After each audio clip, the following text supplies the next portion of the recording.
Bonjour à toi qui suis Teach. C'est avec beaucoup de joie et d'enthousiasme que j'aimerais t'inviter à un événement inédit. Le tout premier live Teach. Quoi? Un live Teach? Enfin, mais j'en rêve! Je veux pas rater ça! Non! Oh, ça va être historique!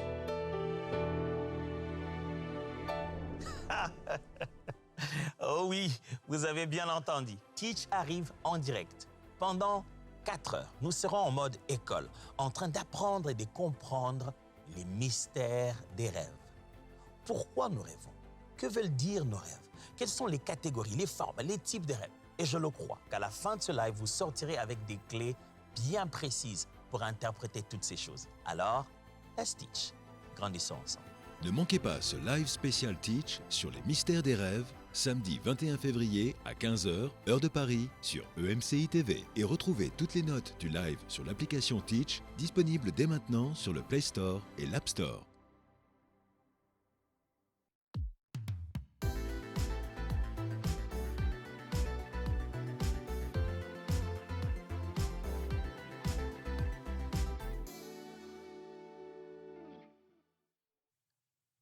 Bienvenue sur Teach, votre rendez-vous de maturité. La parole de Dieu descend de la tête au cœur, du cœur à l'action.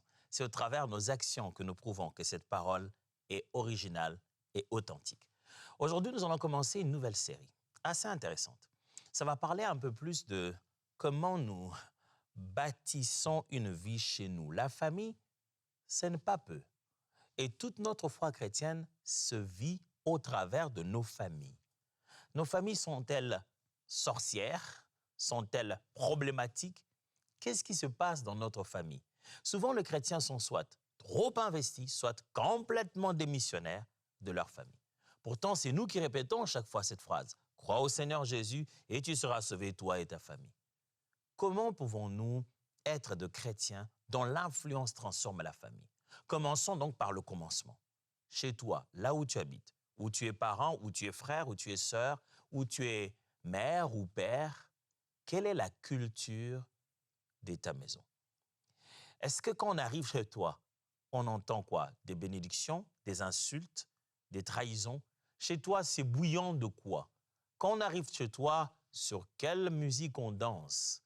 Quelle est la culture de ta maison? Est-ce que ta maison est ce que tu es, ce que tu crois?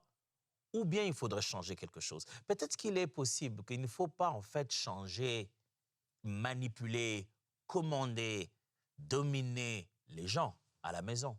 Il faut simplement changer de culture. Alors, let's teach. Grandissons ensemble. Ce que tu plantes petit à petit devient complètement l'atmosphère en grand. Ce que toi, tu plantes comme ça en petit, ça pollue l'état de vie autour de toi. Pollue ou parfume, dans les deux sens. La culture de chez toi dépend de tes petits actes. Chaque maison, chaque endroit où les gens vivent, il y a une façon de faire. Il y a des règles qui sont dites, d'autres qui ne le sont pas. Et dans les petites actions quotidiennes, s'établissent des règles, des lois, qui fait qu'aujourd'hui, ceux qui voulaient parler contre n'oseraient pas parler contre. Il s'est dit, je ne peux pas dire ça parce que bon, le père de la maison lui-même le fait. Je ne peux pas dire ça, la mère de la maison elle-même le fait. Je ne peux pas dire ça, tous les enfants de cette maison font pareil. Je ne peux pas aller à l'encontre d'une chose qu'une culture a établie. Est-ce que c'est ce que toi, tu as vraiment voulu pour toi, chez toi, à la maison? Est-ce que c'est ce que la parole de Dieu dit vraiment? Ta maison ne devient pas ce que tu veux. Elle devient ce que tu répètes. Ta maison ne se transforme pas, ta-la-la-la, boum. J'ai toujours rêvé d'une maison de rêve où les parents mangent ensemble, tout le monde à table, les mains en se tenant, Seigneur, je te rends grâce, où chaque soir on prie. C'est parce que ta maison va venir. Ta maison ne va pas devenir comme ça parce que tu le veux. Chez toi, chez vous, à la maison, toi, tes parents, tes amis, tes frères, tes sœurs, tes cousines, ça ne va pas devenir comme ça parce que tu le veux. Non, ça deviendra comme ça parce que tu poses des actes réguliers. petit à petit. La culture d'un foyer s'éplante chaque jour, pas une fois l'an. Ce n'est pas parce qu'on le fait chaque 2 ans. Ce n'est pas avec des habitudes annuelles qu'on établit une culture de la maison, qu'on établit une culture d'une famille. Quand je dis maison, sachez, je ne parle pas seulement de vivre sous un même toit, mais d'être lié par cette même vie familiale. Et ce n'est pas en faisant des choses sporadiquement qu'on établit une culture. C'est au travers d'une régularité, d'une constance. La Bible a beaucoup à dire sur ce sujet. Commençons par lire Deutéronome, chapitre 6. Deutéronome 6, 6 à 7. Voilà ce que dit la Bible. Et ces commandements que je te donne aujourd'hui seront dans ton cœur. Tu les inculqueras à tes enfants et tu en parleras quand tu seras dans ta maison, quand tu iras en voyage, quand tu te coucheras et quand tu te lèveras. Dieu, connaissant l'importance de bâtir une culture, parle à Moïse. Moïse parle au peuple et dit, voilà, les commandements que Dieu te donne aujourd'hui, ce n'est pas que pour toi, c'est pour tes enfants. C'est pour que ça demeure, c'est pour que ça soit pérennisé. Mais comment il faut faire? Il faut que tu amènes ça chez toi à la maison, que tu en parles le matin, que tu en parles même quand vous êtes en voyage. Ce n'est pas une affaire qu'il faut exécuter quand on est chez nous, sous notre toit. Non, même quand on est en voyage, on est arrivé à l'hôtel, même quand on mange au restaurant, prier avant de manger, rendre grâce avant de manger, même si on est dans un fast-food, ça fait partie de la culture de chez toi. Il a dit que vous soyez en voyage, que vous soyez à la maison, où que vous soyez, vous devez amener ça, apprendre ça à vos enfants. En vous couchant, en vous levant, ça doit devenir votre style de vie. Ce que la Bible nous montre ici, ce que Moïse essaie de nous apprendre ici, c'est que la culture d'un foyer se construit par la répétition, pas par l'occasionnel. La culture d'une maison. Et là, ça va des maisons en peuple. C'est chacun dans sa maison et ça devient la culture de tout un peuple. La culture d'une maison, selon ce texte de Deutéronome, c'est que ça ne se construit pas par quelque chose d'occasionnel, mais par une répétition constante. Il dit, tu les inculqueras à tes enfants et tu en parleras quand tu seras dans ta maison, quand tu iras en voyage, quand tu te coucheras, quand tu te lèveras. Pourquoi il change des circonstances? C'est pour dire, répète ça dans toutes les circonstances. Si c'est une culture, vous ne devez pas en parler seulement quand vous priez. Vous devez en parler quand vous êtes en voyage, quand vous êtes en voiture, quand vous êtes... ça doit être votre style de vie. Voyons notre texte encore dans la Bible. Cette fois-ci, c'est Proverbes. Proverbes, chapitre 24, versets 3 à 4. Proverbes 24, 3 à 4. La Bible dit, « C'est par la sagesse qu'une maison s'élève et par l'intelligence qu'elle s'affermit. C'est par la science que les chambres se remplissent de tous les biens précieux et agréables. » Il dit, c'est par l'intelligence qu'une maison s'élève. Alors, le mot maison, ce n'est pas juste dire bâtisse se construit, mais aussi dire toute une famille se construit, un clan se formule, une dynastie se bâtit. Et dit, c'est par la connaissance, la science que les chambres se remplissent de tous les biens précieux. Il dit, parce qu'on leur a appris quoi faire, que les gens peuvent amasser, amener richesse chez eux à la maison. Et le texte ici attire mon attention sur une chose. C'est que Dieu parle d'une maison qui se bâtit. Pas d'un hasard.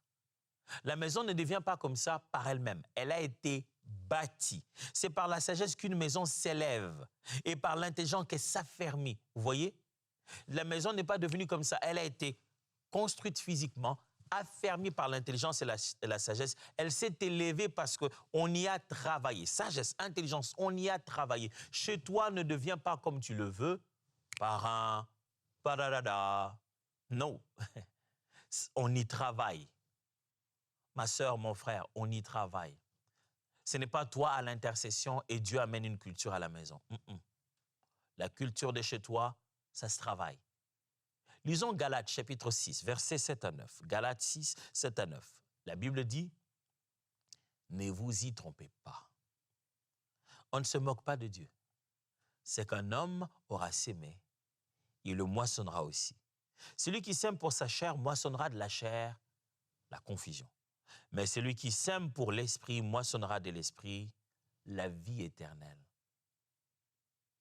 ne nous lassons pas de faire le bien, car nous moissonnerons au temps convenable si nous ne nous lassons pas. La règle est claire. La moisson, la récolte, la maison récolte, c'est qu'elle sème avec le temps. Même ta maison, ça finit par récolter ce que vous sémez avec le temps. Si vous sémez du désordre, vous tolérez que, sans tenir compte de leur âge et de leur autorité, les enfants se parlent avec impolitesse. En vous disant « Ah, ça, c'est pas mes problèmes, laissez-les parler, ils parlent toujours comme ça. » Vous tolérez ça maintenant? Vous tolérez de la manipulation infantile? Vous êtes en train de faire des monstres. Ça deviendra une culture qu'au moment où vous voulez dire trop, c'est trop. Ça sera trop tard. Vous n'aurez même ni le pouvoir de menacer ces enfants ou de faire une quelconque forme de pression éducative. Ils seraient déjà devenus trop grands. Qu'est-ce que tu sèmes aujourd'hui dans ta maison? Parce que dans tous les cas, tu vas le récolter. Non, ce ne sont même pas mes enfants. Ce sont juste, moi, je suis juste leur nièce. Tu es un enfant de Dieu. Tu connais le sens de la culture d'une maison. Regarde, observe ce qui se passe dans la maison. Regarde les valeurs que l'on veut transmettre. Ne te concentre pas seulement aux antivaleurs. Regarde les valeurs, regarde les vérités éternelles et bibliques qui doivent être transmises dans ces contextes-là, là où toi tu vis, même si tu n'en es pas le père de la maison. Pérennise cela, modélise cela, communique cela autour de toi. Ta maison ne deviendra pas ce qu'elle est censée devenir d'après la Bible, d'après la parole de Dieu. Juste comme ça, parce que tu as beaucoup prié, l'ange de l'Éternel descendra et envahira ta maison. Est-ce que la foi, notre foi au surnaturel, n'est-elle pas devenue d'une certaine manière aussi une forme de naïveté? J'ai dit comme ça. Ah, ta maison ne va pas simplement devenir comme ça, ce que tu veux, ce que Dieu souhaite, juste parce que tu pries. Je suis presque sûr que pendant que certains me suivent, cette phrase que je viens de dire, ce n'est pas entré à 100%. Ils ont besoin que je nuance. Tu veux dire quoi? Est-ce que prier, la maison dans tous les cas aussi, rien ne va marcher si on ne prie pas. Hein? Mais même si vous faites tout ça là, il faut mettre les gens dans la prière. Je crois que c'est notre hyper-spiritualité qui nous rend naïfs. Quand Dieu nous dit « fais », nous on dit « Éternel, fais-le ». As-tu déjà ordonné à ton chef de faire ce qu'il t'a ordonné? Tu vois combien impoli et déplacé est-ce? Nous avons tendance à croire que Dieu va faire les choses qu'il nous a demandé à nous de faire. Et en ayant cette posture-là, nous sommes spirituels. Seigneur, sans toi, je ne peux rien. Fais-le toi-même, alléluia. Oh Dieu d'amour, éduque mes enfants. Ah!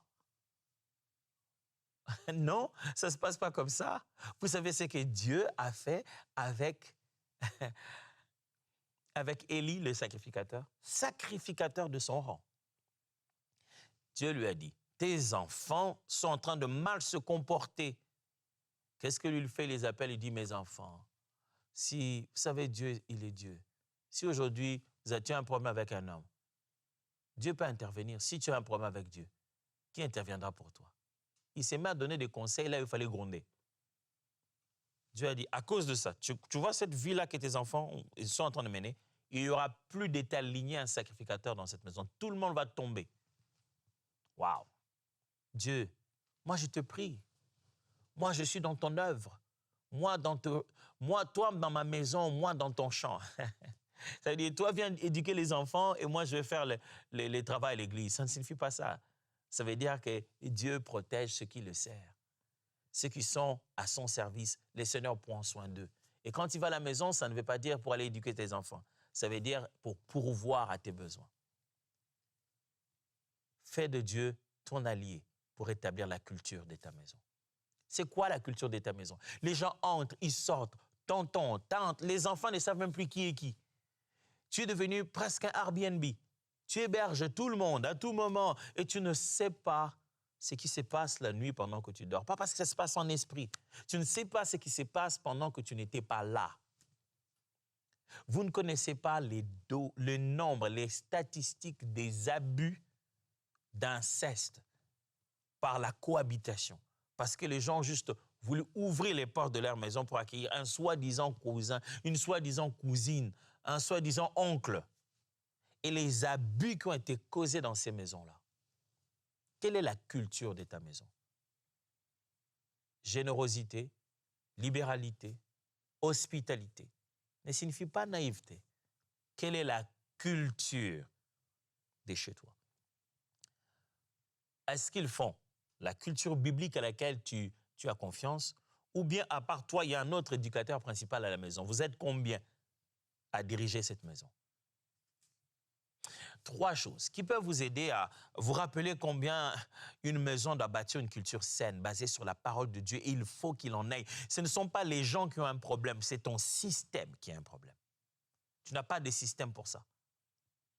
Il y a chez nous en Afrique un dicton qui dit « Tu donnes naissance à un enfant et non pas à son cœur ». C'est-à-dire, il naît, c'est ton enfant, mais la nature de son cœur, ce n'est pas toi qui l'as fait. Alors, il faut une culture pour que ce cœur-là, dans ses habitudes, prenne les bonnes habitudes. Premier point, tes mots fabriquent l'air de ta maison. Belle image, n'est-ce pas? L'air qu'on respire, cet air qu'on respire chez toi dans ta maison, ça vient de ta bouche, de ce que tu dis, de ton vocabulaire, de l'attitude qui vient avec. Ce que tu dis dans ta maison crée ton atmosphère. La façon dont tu parles, c'est comme ça que tout le monde va parler. Tu viens dans une maison, les enfants en train de se parler, ils sont en train d'imiter les parents. Ils imitent un parent, ils imitent quelqu'un. Les enfants parleront comme toi. Pas seulement les enfants, tout le monde chez toi parlera comme toi. Ils utiliseront tes vocabulaires, ils utiliseront ton attitude, ta tonalité. Tout le monde chez toi vivra sous l'effet de ton langage. Tes mots créent, fabriquent l'air que l'on vit dans ta maison. Les genres de choses que tu prononces, les paroles que tu déclares, bénédiction, malédiction, souhait positif ou négatif, le fait que les enfants sont là en train de t'écouter, calomnier des gens au téléphone. Ces mots qui sont dits sous ton toit fabriquent l'air qui est chez toi. Les enfants apprennent, les amis, les collègues, je veux dire, quand je dis maison, ne voyez pas seulement votre toit de famille. Voyez, les familles se forment de plusieurs manières. Il y a la famille chrétienne, il y a l'église, il y a la famille au niveau du travail. Mais toute famille qui se forme, eh bien, la culture de cette famille vient d'abord du langage, de ce qui s'est dit. Comment voudrez-vous, pasteur, que nous parlions autrement? Vous-même, vous parlez comme ça. Comment voudrez-vous vous plaindre en vous disant, comment tu peux me parler comme ça? Pasteur, je parle comme toi, tu nous parles. Ton langage est en train de bâtir une culture. Tu seras déçu et tu seras vraiment désagréablement déçu. Le jour où tu entendras quelqu'un faire du toi, parler comme toi, et tu entends combien mal ça sonne. Un jour, assieds-toi, ne prêche pas. Laisse un autre frère, une autre sœur, un fils, comme on dit. Laisse-le prêcher et laisse-le parler comme tu parles. Et tu vas avoir mal. Ton langage crée l'air de ta maison, l'air de ton entreprise, l'air de l'église, l'air de ta famille. On respire ton langage et ça nous bâtit tous. Deuxième vérité, tes habitudes fabriquent le normal du foyer.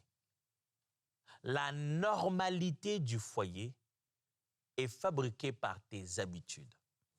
Ce que tu fais tous les jours, ta constance, tu as l'habitude de te mettre et de placer les jambes sur la table. Cette habitude veut dire qu'il est normal de placer les jambes sur la table.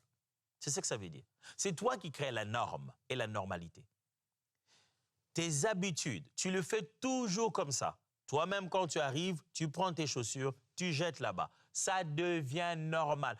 Personne ne pourra être scandalisé ou trouver que ce n'est pas normal. Quand tu viens quelque part, tu trouves des gens vivre une certaine normalité. Cette normalité a été installée. C'est une culture.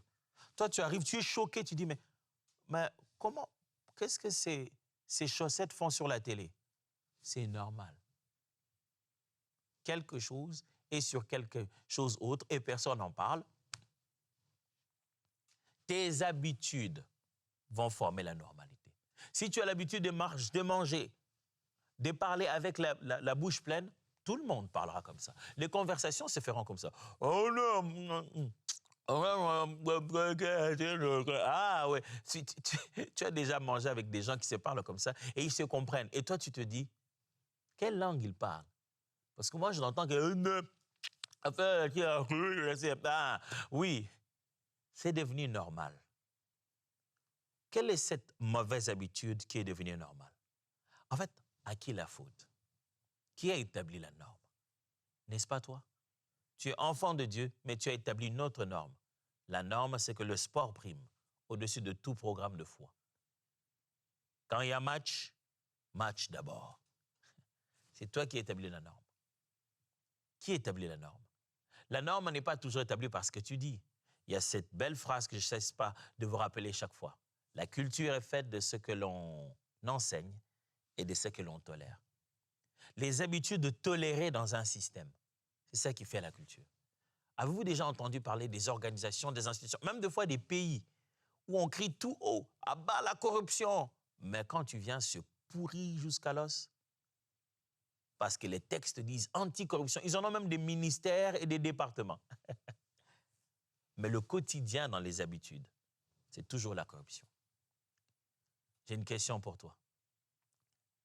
Est-ce que tu as rendu normal une chose que tu regrettes? Il est possible que tu corriges ça. Et tu n'as pas besoin de leur dire. Commence par corriger. Commence par corriger toi-même avant de te mettre à punir. Commence par incarner autrement la même chose. Parce qu'autour de toi, ils n'ont fait que copier. Commence toi-même par incarner cette discipline à l'église. Ils le feront. Incarne ça dans l'entreprise. Ils suivront. Incarne ça à la maison. Tout le monde suivra. Ta maison, ta demeure, ton système, l'endroit où tu vis, ce sont tes habitudes qui installent la norme et la normalité. Tu es à la maison, tu as l'habitude de bailler comme ça. Pourquoi tu t'imagines que quelqu'un d'autre baillerait autrement?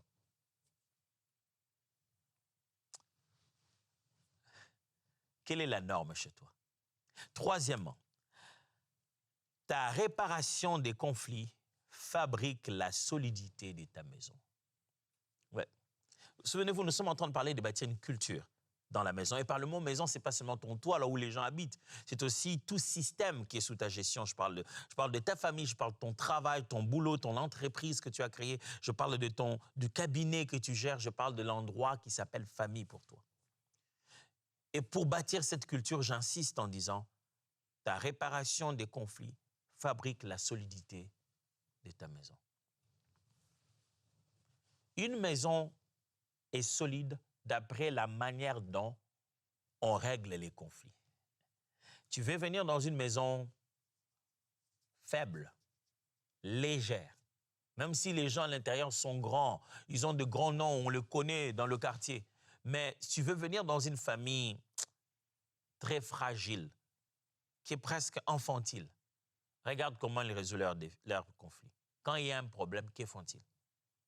Il y a des familles où quand il y a un problème, personne ne parle à personne, mais tout le monde sait qu'il y a un problème. On sait tous qu'il y a un problème, mais personne n'ose en parler. Mais on en parle avec tout le monde, sauf avec les concernés. Cette culture de résolution de conflits a été établie par quelqu'un. C'est à vous d'apprendre aux gens à résoudre leurs conflits. C'est à vous de leur dire, non, je ne veux pas de ça. Quand tu as un problème avec ton frère, quand tu as un problème avec ta sœur, parle-lui personnellement. Parle-lui seul à seul. Je veux que ça se passe comme ça. Est-ce que tu m'as déjà vu faire ça? Quand il se dit, ouais, justement, non. Tu as incarné un modèle et tu en as établi la culture. Comment on résout les conflits chez toi? On s'empoisonne? Comment on résout le conflit chez toi? Tout le monde vient accuser, chacun à son tour, et comme ça, on t'envoie, toi, le père, pour aller gronder? Quel est le système de résolution de conflits chez toi à la maison? La fille vient, ah, papa, lui, il ne veut pas jouer avec moi. OK, c'est bien. Ça, c'est naturel, on sait. On dit, hey, joue avec ton frère. Mais fais pas seulement ça. Dis-lui, va lui dire qui doit jouer avec toi, ce n'est pas à moi de lui imposer de jouer avec toi d'abord. C'est ton frère, c'est à toi de le convaincre, de lui montrer combien c'est important pour toi. Ça s'éduque, ces choses-là, ça s'apprend.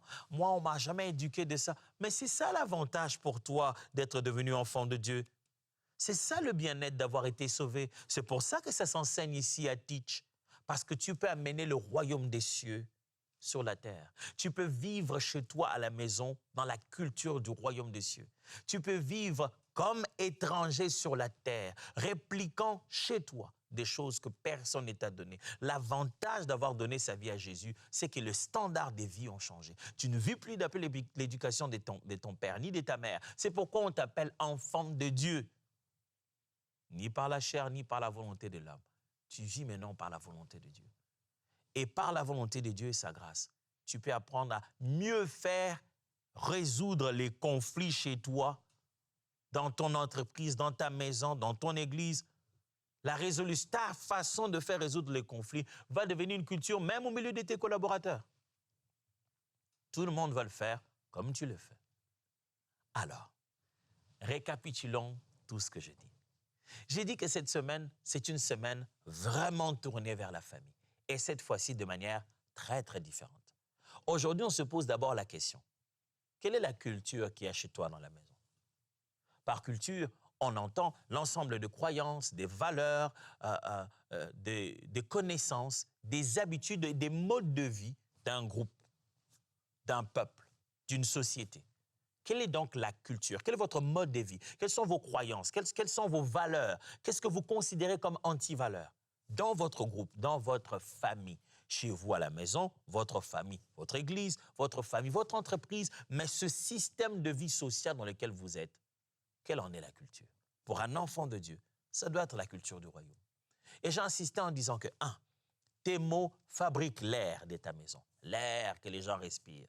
Cette image, c'est pour dire, tu influences tout le système autour de toi par ton langage, ton vocabulaire, la façon de le dire, les mots choisis pour le dire, le moment de le dire et qu'est-ce que l'on a dit.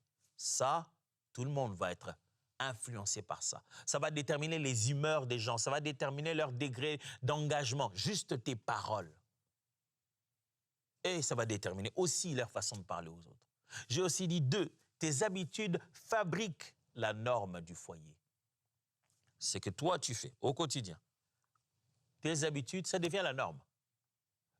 La normalité devient ça. C'est-à-dire que si lui met les jambes sur les chaises, sur la table, et pendant ce moment-là, il tient sa pizza en main, pourquoi moi je ne le ferais pas? C'est ça ce qui est devenu la normalité. Tes habitudes, ta façon de faire et d'être au quotidien devient le standard de vie de tout le monde. Tu modélises quelque chose. Ça en devient le modèle. Les gens ne vont juste faire que te suivre. Et je dis troisièmement que ta réparation, ta façon de réparer des conflits fabrique la solidité de ta maison. Une maison solide, un foyer solide, un système solide, une équipe solide, on la reconnaît par la manière dont on résout les conflits. Quand il y a conflit, vous faites quoi? Quand il y a conflit, chacun se cache, vous tentez de résoudre en surface ou vous allez dans les fins fonds des problèmes. Vous trouvez des solutions ou vous faites des en attendant. C'est l'heure du défi. Quel est le défi pour cette semaine? Comment dois-tu vivre, pratiquer cette parole pour cette semaine et à partir d'aujourd'hui? Voici la question. Quelle graine précise vas-tu planter cette semaine? Un mot? Une routine ou une façon de réparer? Quelle est la graine que tu vas planter chez toi aujourd'hui, dans ta maison, dans ton entreprise, dans ton église, dans le département que tu gères? Quelle est cette graine, cette nouvelle façon de dire, de faire, de vivre, de se comporter ou de résoudre les conflits? C'est quoi? Il faut que tu nommes ça. Regarde ce qui se passe et nomme très bien ce qui doit se mettre à changer. J'aimerais prier avec toi pour que cette semaine, tu passes de moments où lorsque le Seigneur t'aura parlé, tu ne penses pas à quelqu'un d'autre, que tu te sentes ciblé pour ton propre bonheur. Prions. Seigneur, tu sais, il n'y a pas de famille parfaite. Oh non. Même dans l'Église, on trouve tellement d'imperfections. mais toi, tu es parfait, notre Père. Tu peux nous apprendre à vivre la vie de famille pour laquelle tu es notre Père, pour laquelle Christ est ton Fils. Nous voulons cette vie de famille-là. Apprends-nous à vivre une culture familiale qui ressemble à la culture du royaume, la culture de Dieu, sa façon de gérer chez lui. Tu es un bon gestionnaire de chez toi. Même quand il y a rébellion à gauche, telle chose à droite, tu gères l'univers de main de maître. Aide-nous à établir une culture qu'il faut chez nous, une culture qui t'honore. Au nom de Jésus. Amen. Cette semaine vient de commencer. Je vous dis merci encore de rester fidèle à ces programmes, fidèle à ce programme de Teach, qui pose des questions sur l'application Teach, qui fait des commentaires, qui nous appelle, qui envoie des questions, qui participe, bénit cette œuvre au travers de MCI TV. MCI TV est une structure que Dieu a mis sur pied pendant de longues années pour des temps comme ceux-ci. Des vies sont changées, des familles sont touchées. Et nous voulons faire cette mission-là avec vous. Alors, merci à tous ceux qui nous permettent d'accomplir l'œuvre de Dieu avec autant d'impact à cause de leurs dons, leurs prières et leurs contributions. À vous tous, les partenaires de EMCI TV, j'ai dit merci. Que Dieu vous bénisse.